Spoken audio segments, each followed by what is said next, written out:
There is a quiet truth that shapes the life of every person, yet almost no one dares to look directly at it. It is not in memory, not in what we tell about our childhood, but in a very small and very dark corner where we always think we have left everything behind. I do not know where that moment came from. I only remember that one long afternoon when the faint light flowed through the window. I suddenly understood that the small figure had never left me, like a soft but persistent breath, like a presence behind every important decision, like a small step slipping into the life of the adult I tried so hard to build. For many years, I believed that growing up meant closing old chapters. We often think of childhood as an old house that has been torn down, leaving only a few scattered items in our memory. A few stories told for fun when we are sad, a few dusty photographs, but no one ever told me that the house was only sealed, not destroyed. And inside, a child is still sitting there, waiting for someone to open the door. That child is the beginning of everything, the vague fear, the smallness in a crowd, the confusion in the face of careless criticism, even the way I often flinch as if the world always wants to blame me. I once thought these reactions came from my personality, from work pressure, from the struggles of adult life. But there were moments too quick and too instinctive that told me something deeper was guiding me. A thoughtless comment could make my heart shrink. A brief silence in a conversation could make me feel abandoned. My mind understood everything was normal, yet beneath that layer of reason was another voice, soft but sharp, like the whisper of a child who had waited far too long to be seen. The strange thing is that I never see its face clearly. The child inside has no fixed form. Sometimes it is my eyes at 6 years old. Sometimes it is my quiet expression at 13 when I tried to appear stronger than I really was. It never speaks in words but through reactions the adult in me cannot control. The rush to please others, the need to look fine, the fear of being seen as weak. It feels as if I carry two breaths, two heartbeats, one of an adult trying to stand tall and one of a child still afraid of the dark. One winter morning on my way to work, I saw my reflection in the glass door of the station, under the pale white light. I looked calm, even steady. But something in those reflected eyes did not match the stillness on the surface. A thin line of fatigue ran across the glass like a crack, pulling with it the awareness that I had been living too long in two worlds. The world I showed everyone and the quiet world inside where the child longed to run toward the light but feared being seen. That feeling followed me through the entire day. Not a clear fear, but a confusion about my own existence. Why I reacted this way to small things, why a simple rejection could make me feel worthless, why silence from someone could feel like abandonment. These questions were not accusations, but gentle reminders that there was a story left unfinished. A chapter torn from the book while the remaining pages still held the marks of the tear. That evening, I sat alone with a cup of tea growing cold on the table, and for the first time I let the silence guide me. Outside, a light rain fell, the drops sliding down the glass like emotions stretched across the years that I refused to face. I didn't try to analyze. I didn't try to name anything. I simply let memory drift like a quiet stream, and strangely, in that moment, I could feel the presence of the small part I had tried to forget, the child who once waited for someone to come close, who once cried in silence, who once longed for a hand to hold so it could know it was not alone. I didn't suppose in it through an image but through a feeling, like a breath touching my chest, like a dull ache I had grown so used to that I no longer noticed it. That child did not blame me for forgetting it. It simply stood there as if asking whether I had the courage to return and open the door I had closed long ago. The truth is, I thought I was strong. I believed adults had to keep going, had to endure. But in the quiet of that room and the sound of rain outside, I could no longer avoid it. I understood that growing up is not about burying old wounds, but recognizing they still exist and daring to place a hand on them. The child inside does not want to pull me down. It only wants to be seen. It longs for acknowledgement, the way every child hopes a parent will look into their eyes and tell them they are all right. I know I am standing at the threshold of a journey that will not be easy, but I also know I cannot delay it anymore, because once you hear that voice, you cannot pretend it was never there. The child within me has been knocking for far too long, And now it is my turn to listen. The story begins at that moment, the moment an adult realizes that the most fragile part of themselves is not a weakness, but the place where truth resides. A truth that asks for gentle courage to face it, a truth that can change the way we live, the way we love, and the way we see this world. You may not recognize that child right away. It does not appear through tears, but through silences that leave you breathless. It doesn't take your hand, but uses small, tender moments to remind you that you have forgotten something important about yourself. And if you are sensitive enough to pause, to let your breath slow just a little, you will see that real maturity is not about leaving that child behind, but turning back and walking with it through the days ahead. The door opens there, not with a loud sound, but with the soft tremble of a memory touched for the first time in many years. And I know that from that moment on, there is no path except the one that leads deeper within, where that child has been waiting for me for a very long time. From the moment I realized the door inside me had opened, everything seemed to move to a different rhythm. It was not that I understood everything, but the small sounds in my mind began to make more sense. Each reaction that once confused me now became a sign, as if someone was guiding me through a familiar house I had never dared to enter. I began to feel the presence of that child more clearly, no longer a distant shadow, but a vivid part stirring beneath the surface of the adulthood I had worn for too long. In the days that followed, I paid attention to every small emotional shift. One morning, while making coffee, I noticed my hands trembling slightly. There was no reason for it, just an ordinary day with no one asking anything of me. But the feeling was like the worry of a child waiting to see whether the world was upset with them. I stood at the sink, watching the water run, and wondered how many times in my life I had lived with that tension without knowing where it came from. How many times I believed I was the adult making decisions when in truth, it was that child trying to feel safe. When I began to observe more closely, I realized that the child did not only live in moments of sadness, it appeared in joy too, in sudden curiosity, in the times I wanted to drop everything and chase some wild idea.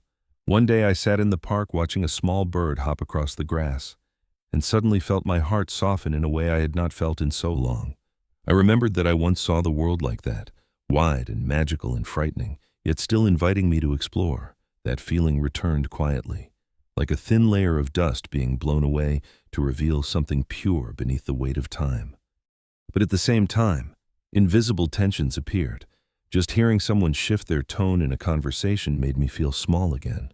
A message without an immediate reply could make me fall silent for a long moment. None of this was new. But this time I did not push it away. I asked myself who was feeling threatened, the adult in me or the child still waiting for approval that never came. That simple question revealed a difficult truth, that many big decisions in my life, including choices about love, work, even the way I treat myself, came from the fears and longings of a child who had never been held. One night, I dreamed I was standing in a wide room with light faint enough to illuminate only a small circle around my feet. In the corner of the room, I saw a child sitting with knees pulled close. It did not look at me, but I knew it could feel my presence. I said nothing in the dream, did not move closer, did not try to soothe. I simply stood there, realizing this might be exactly what it needed, a presence without judgment, without pressure. When I woke, the quiet feeling still rested in my chest, as if the dream had spoken a truth my waking mind could not yet call by name. From that day on, I began to understand something important. The child inside is not only the source of pain, but also the place where the purest energy of life is kept. It is the part that taught me how to love, how to feel, how to see beauty in small things. It is the root of imagination, intuition, the ability to see what has not yet existed and believe I can reach it. But it is also the part most wounded, because it is too soft and too innocent to protect itself from the world. Looking back on my life, I saw how many decisions came from the fear of being abandoned, the fear of bothering others, the fear of not being enough. These fears did not come from an adult who could reason, but from a child who watched every frown and every silence with worry. That child learned to shrink, or to become sweet and helpful and perfect in the hope of being kept close. And because of that, it never truly grew. Yet there were also moments in the quiet when I saw the child standing in the soft morning light, as if wanting to take my hand and run somewhere new, a place not bound by the rules of adulthood, where I could create without fear of judgment, where I could speak my mind without fearing disappointment.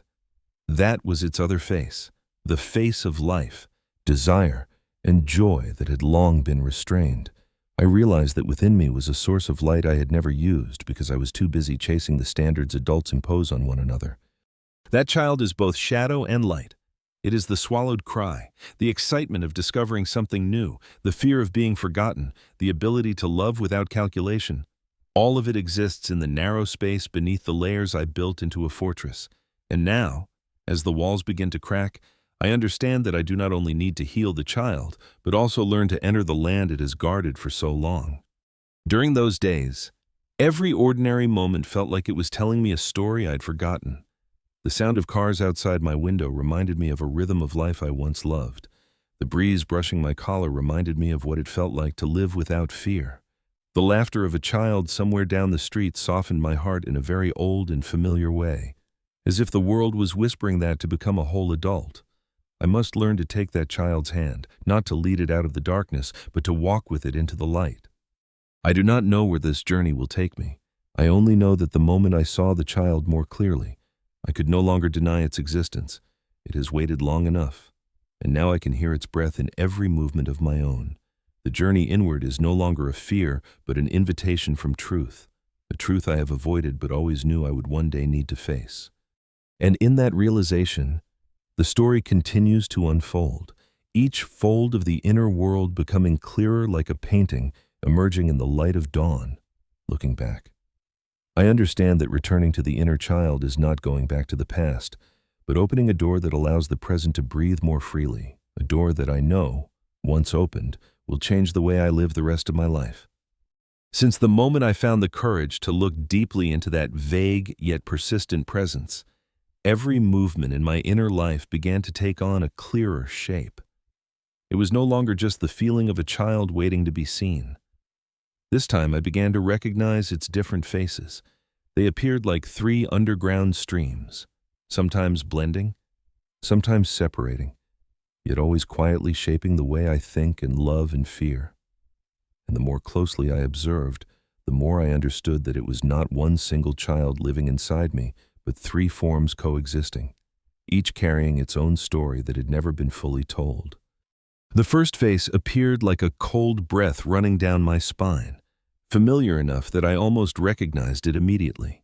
It was the wounded child, the part that endured loneliness without knowing how to name it, the part always tense at the possibility of being rejected. It emerged in the slight tightening of my chest whenever someone changed their tone, in the slump of my body when a message did not match my expectations, in the fear of losing love I thought I had outgrown long ago. That child learned silence very early, and that silence has stayed with me until now, causing me to overreact to the smallest things. Only now do I understand that every time I shrink inside, every time I feel myself growing smaller in a conversation, it is that child searching for a place to hide. But not every part of me carries the color of pain. Sometimes in the long and heavy days, the second face appears, light as a passing breeze, the eternal child. It is not wounded in the usual way, but trapped in the bright space of carefree innocence. As if time had stopped before adulthood could touch it, it wants to run from responsibility, to live in the pure joy of the present, to break every framework the world tries to impose. On the nights when I am exhausted from having to be strong, that child takes my hand and pulls me off the straight path, inviting me into a soft place where seriousness no longer exists. It makes me long for freedom, but also leaves me confused, afraid I might lose the stability an adult is supposed to protect. And deeper still is the third face, fragile yet radiant like a small flame in the wind, the sacred child. It makes no sound, demands nothing, feels no panic. It simply stands there like a quiet lantern illuminating the most truthful part of me. In rare moments when my mind is still, I feel its presence through a sudden intuition, a clear idea, a sense that I am connected to something greater than myself. This is the part that holds creativity, gentle sensitivity, and a compassion that needs no proof. But it is often hidden beneath the wounds and escapism of the other two. The sacred child is always there, but seldom heard because the cry of the wounded child and the bright laughter of the eternal child are too loud. These three faces form a complex harmony I have lived with for years without knowing it, and when I finally recognized them, I understood why my heart was always being pulled in three directions, one part wanting to avoid, one part wanting to run, and the last part quietly wanting me to stop and listen. The chaos I once mistook for weakness was simply three children trying to tell their own stories. Each one has a reason to exist. Each one carries a need that was never fulfilled. And when I realized this, my heart softened. Not because everything became clear, but because, for the first time, I understood that I was not broken. I was simply living with parts that had never been guided.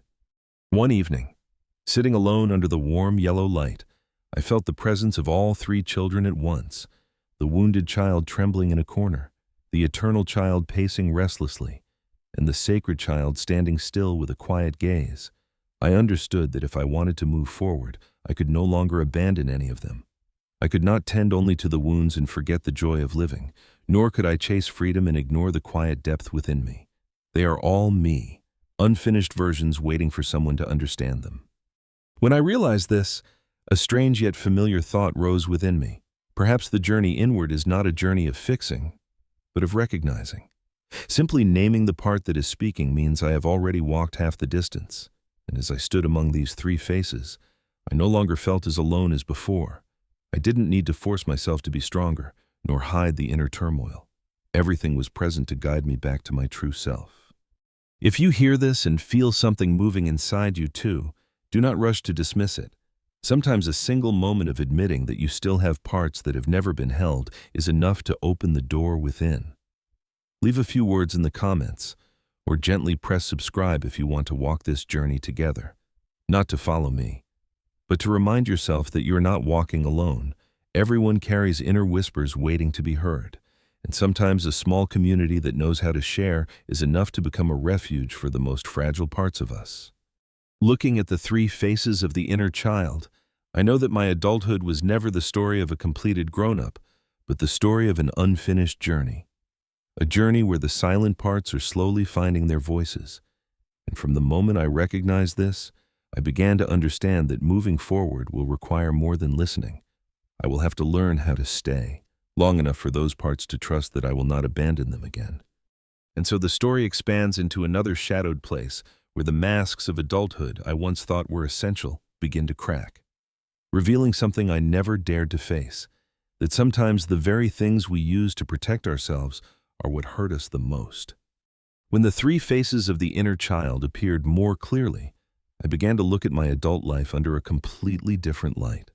What I once believed was strength turned out to be nothing more than a rusted suit of armor, and what I thought was stability had been built on fear as thin as glass. I realized something had been walking with me for years that I had never named properly. The masks.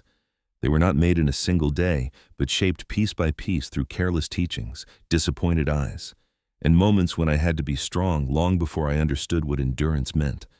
I remember as a child, there was a night I cried because I was afraid of the dark. Instead of being guided, I was told to be stronger, to stop crying if I didn't want to be seen as troublesome. A little later, I learned that intense emotions must be hidden, that sensitivity was a weakness, that adults should not need anyone. These lessons seeped into me like air, and one day I found myself wearing my first mask, the mask of endurance. It made me indifferent to my own pain, made me believe I deserved love only when I was useful or silent. But the masks did not stop there. When I stepped into adulthood, the world began praising me for being strong, independent, capable. And I kept building layer after layer to hold on to those compliments. I became the person who always had an answer, always knew how to handle things, always stood firm, or at least made others believe I did. At the time, I didn't know that every moment I hid my fear. I added another weight I would have to carry later. One long afternoon at work, sitting before a screen filled with unfinished tasks, I felt my head tighten under an invisible pressure.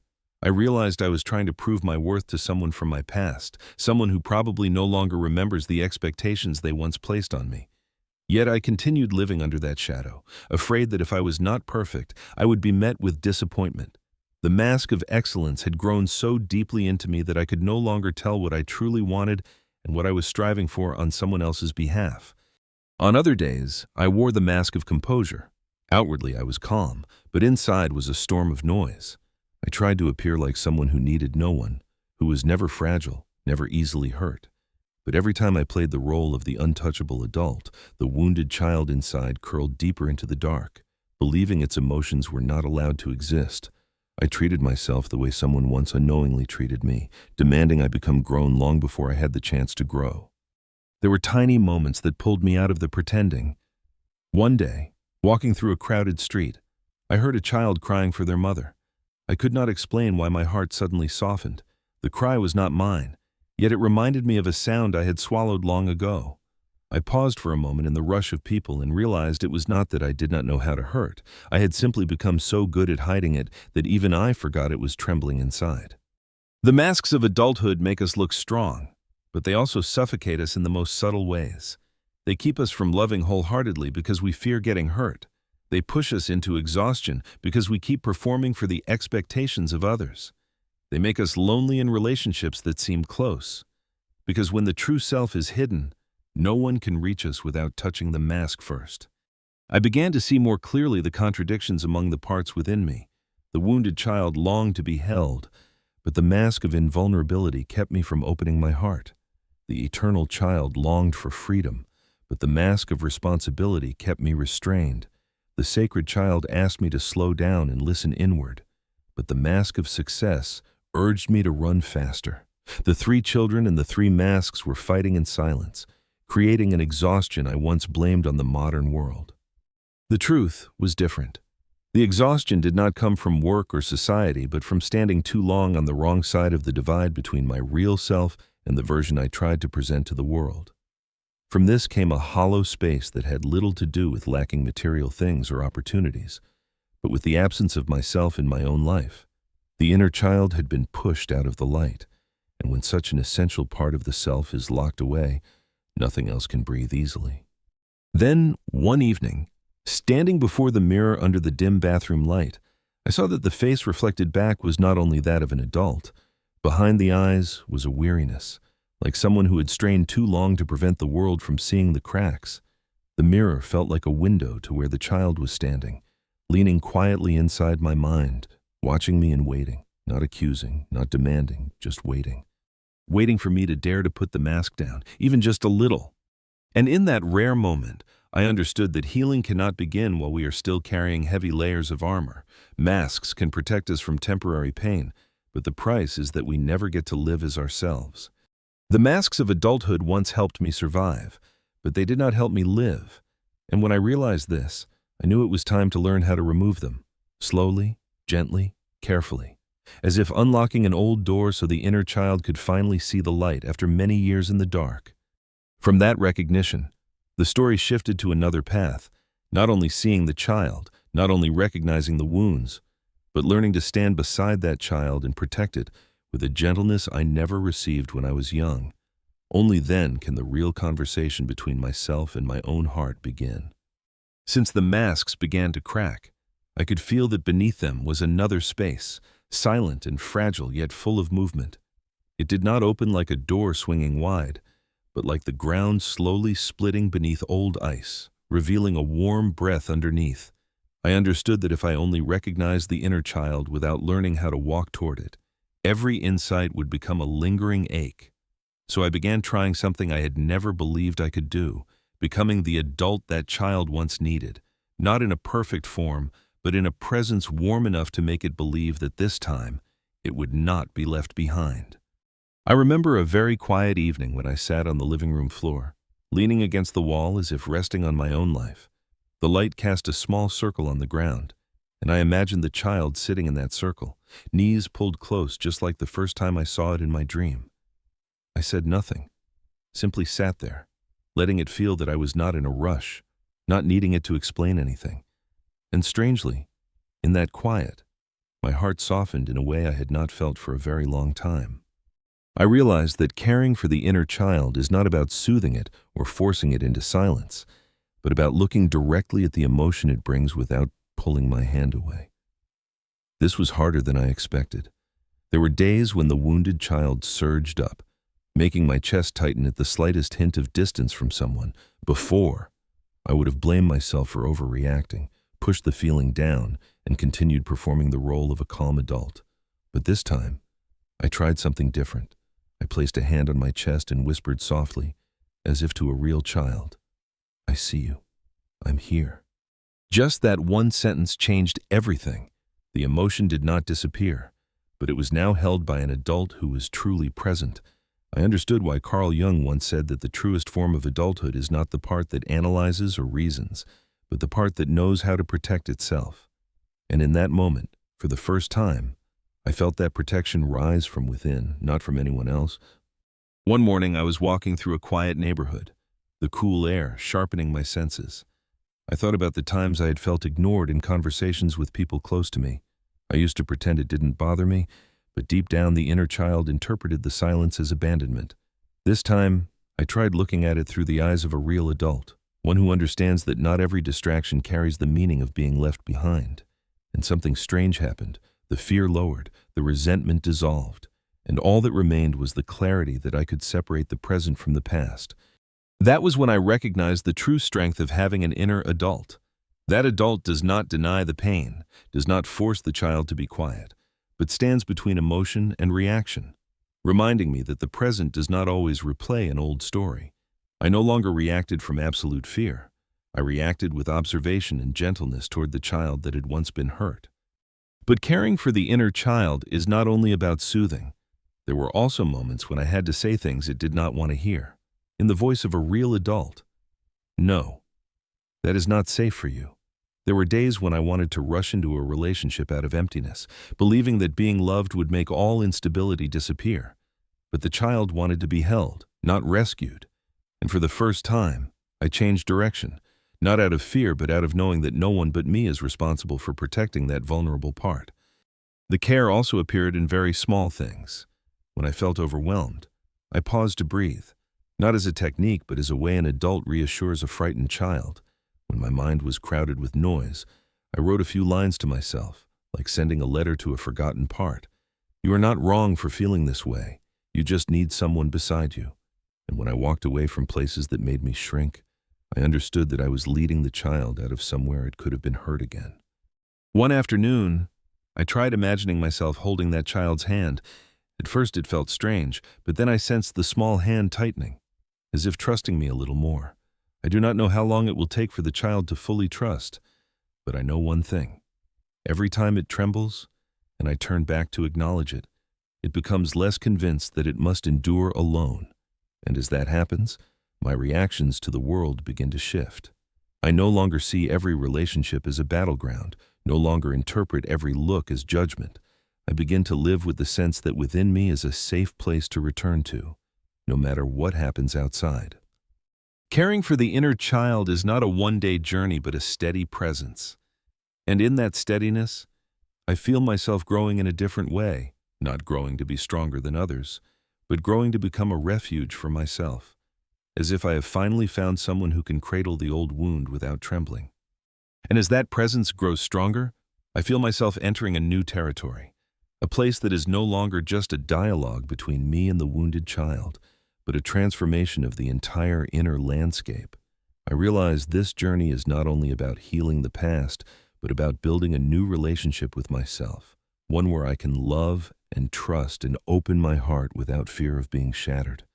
Because when the inner adult truly appears, the shadows of old years begin to recede, making room for something brighter, lighter, and something I have not felt in a very long time: hope. Since the inner adult within me began to take on a clearer shape, the journey of caring for the child inside was no longer made of scattered moments. It became a new rhythm of living, a steady movement in which each day carried a small shift, subtle yet powerful enough to reshape long-held emotional patterns. I began to understand that healing is not a sudden burst of clarity, but the repetition of gentle gestures toward myself, day after day, like slowly rebuilding an old house with trembling hands that refuse to give up. And the deeper I walked into this process, the more I saw that inner maturity is not about pushing the past away, but rewriting the way it lives in the present.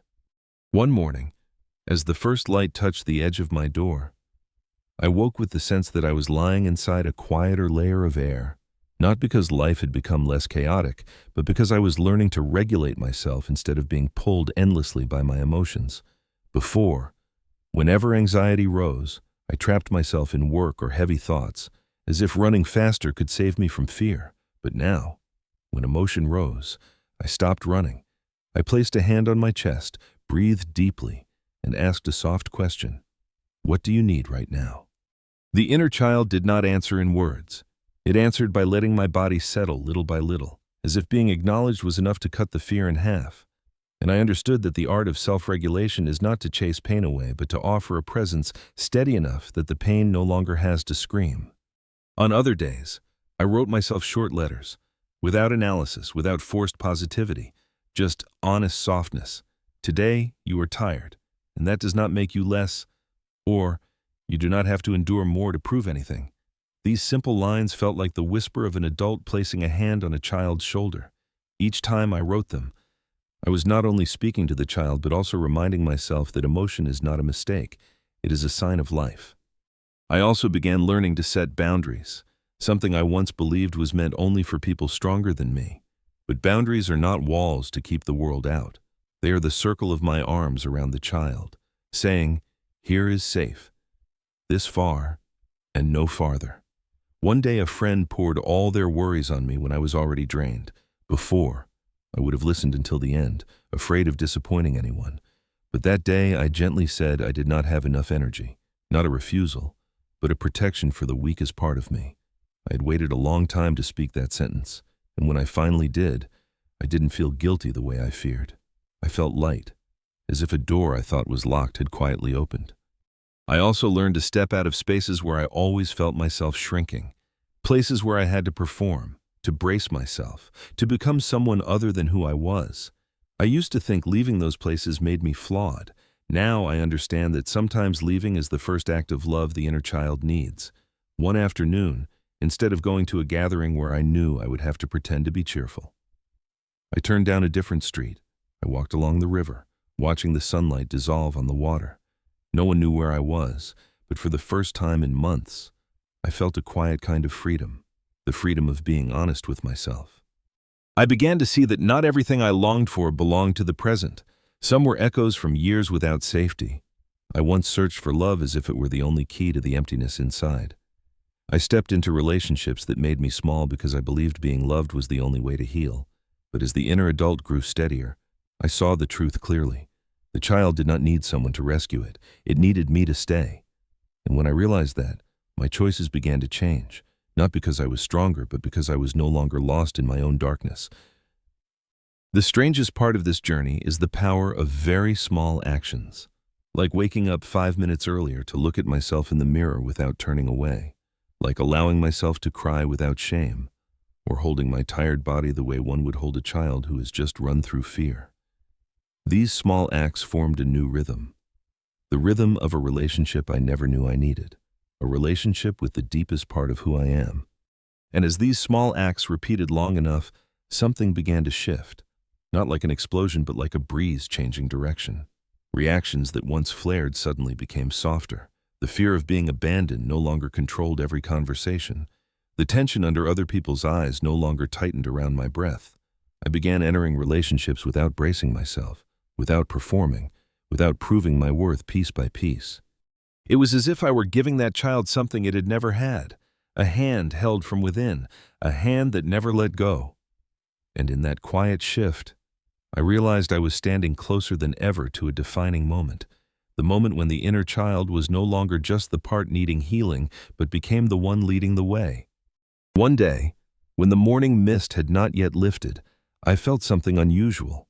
I was not just repairing old cracks. I was stepping into an entirely new landscape of my being. In that place, vulnerability was no longer a burden. It became the call of something deeper, something more beautiful, a source of light that had been dimmed by years of enduring. And I knew that when that light is awakened, the journey will enter an entirely new chapter, a chapter where the inner child no longer trembles in the dark but stands, opens its eyes, and guides me with a light I never knew I carried. One morning, when I had just awakened, the early light entered the room in a completely different way. It was not bright, not cold, but gentle, as if someone was standing at the window softly calling me back to myself.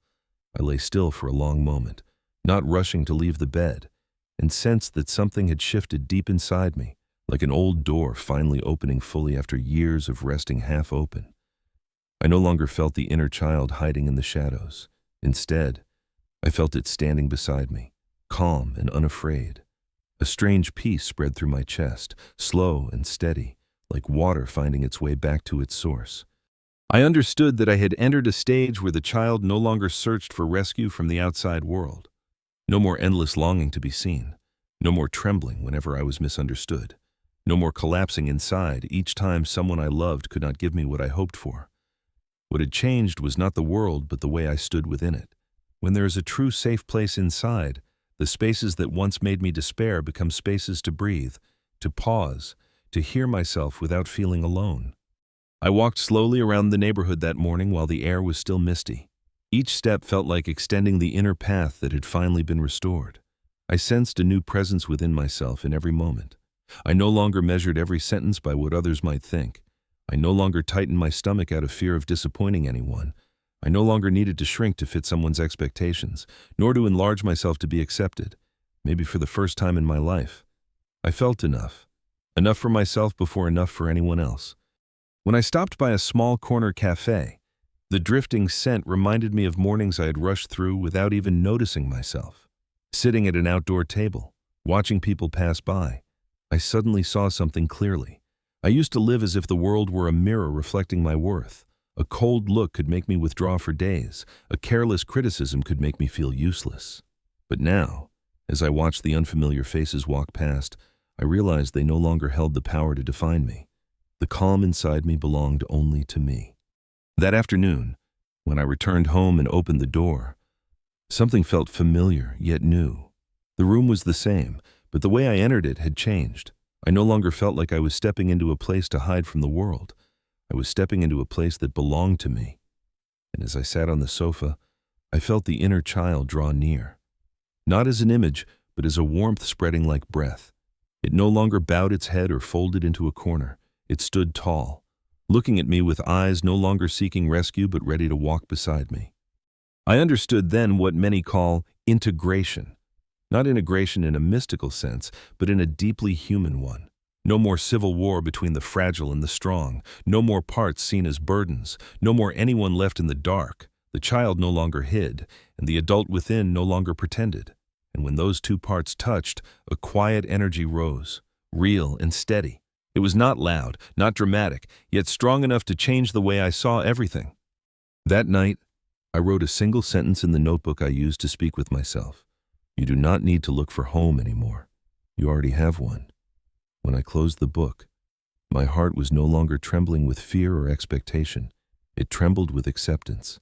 The child inside was no longer a burden to hide or fix. It had become the strongest source within me, the source that made me more creative, more sensitive, more understanding, and more honest. In the days that followed, I began living differently without even trying. I said what needed to be said without fear tightening my voice. I left relationships that exhausted me without feeling guilty. I opened myself to new things without worrying that failure would break me. I learned to stand steady without building walls, and I loved without clinging, without pleading, without asking anyone to fill what I once believed was missing. The most miraculous part was not that I felt stronger, but that I felt lighter. Light because I no longer had to brace myself. Light because I no longer had to pretend. Light because I no longer carried the old expectations born of years of abandonment. Light the way you feel when you finally set down a piece of luggage you thought you had to carry for life. One night, I opened the window and looked at the sky. The stars were not as bright as in my childhood memories, yet they appeared clearer than ever. Perhaps because for the first time, I was seeing them with eyes no longer clouded by fear. I stood there, letting the breeze brush my shoulders, and felt whole in a way uniquely my own, no longer steered by anyone's gaze, no longer afraid of judgment, no longer needing to prove my worth. I simply stood there, present and enough. And when I closed the window, I knew the journey did not end here. It continues every day, in every choice, in every breath. But now I walk that path without being alone. The inner child is no longer waiting outside the door. It walks beside me, free and no longer carrying the old fear. In the end, I understood something I had never dared to believe. Freedom is not something we find in the world. Freedom begins the moment we stop running from ourselves. And I knew, with a certainty rare in this life, I had been born a second time. Thank you for staying with me until the very end of this story. If this message touched your heart, please give it a like, subscribe to the channel, and turn on the notification bell so you'll never miss the next journey we take together. Your support means the world to me.